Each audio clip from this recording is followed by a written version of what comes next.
तालियों से आप हमारे खास मेहमान का स्वागत करें। तो सबसे बड़ा सम्मान देने का मंच अमृत रत्न, एक विशेष संवाद की अब शुरुआत यहां पर हो रही है अगले पड़ाव के जरिए।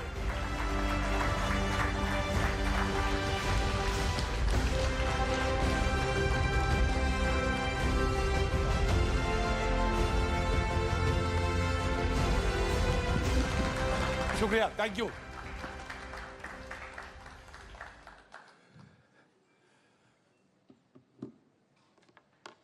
मैं बात शुरू करना चाह रहा था, लेकिन मैंने पता किया कि पहले पता करें कि क्या खूबियां हैं। तो मुझे पता चला कि दाल का चीला, खिचड़ी, योग और जहां कठिन हो पार्टी को वहां भेज दो, जैसे मणिपुर। अपने फ्री टाइम को एटीएम बनाइए, घर बैठे बैठे उद्यम शुरू कीजिए, अपनी रसोई को बनाइए कारखाना। फ्रीडम ऐप को अभी डाउनलोड कीजिए।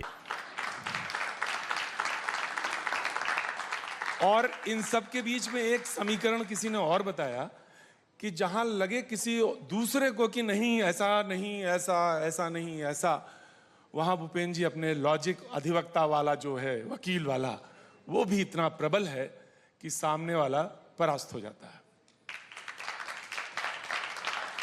तो योग कितने, सुबह योग कितनी देर होता है? 1 घंटा। कितनी देर? आपने कुछ गलत सुन लिया है। अच्छा। तो सही करिए फिर। नहीं, कुछ नहीं है, आराम से रहता हूँ। हाँ। सुबह जल्दी जरूर उठता हूँ, बाकी सब मेरी अपनी दिनचर्या है। और वो जो किसी ने मुझे बताया कि पुराने फिल्मी गाने सुनते हैं, एकांत प्रिय। नहीं, आप मुझसे ही पूछ लेते ना, किसी से पूछ के क्यों आए? कभी कभी क्या होता है, जब नहीं बोलना पूछना तो कैसे पूछा जाए, तो ऐसे ही पूछा जाए। नहीं, कभी भी कुछ भी पूछ सकते हो, जो साफ रहेगा वो तो बता ही देगा। गाने पसंद है? नहीं, गाने सबको पसंद है। हाँ। लेकिन गाना पसंद नहीं है। नहीं, मैं कहने वाला भी नहीं हूँ, कहने वाला नहीं है।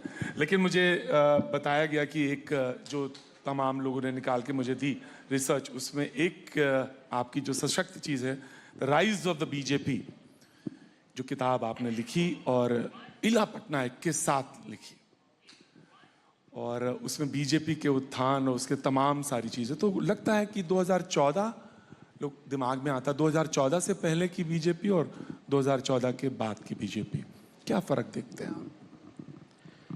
राइज ऑफ द बीजेपी का जो सब्जेक्ट है वो 1950 से लेके कंटिन्यूटी और कंसिस्टेंसी के साथ एक विचार को, राजनीतिक विचार को लेकर लोगों ने एक मिशन की तरह काम किया, अपने जीवन को डेडिकेटेड करके काम किया।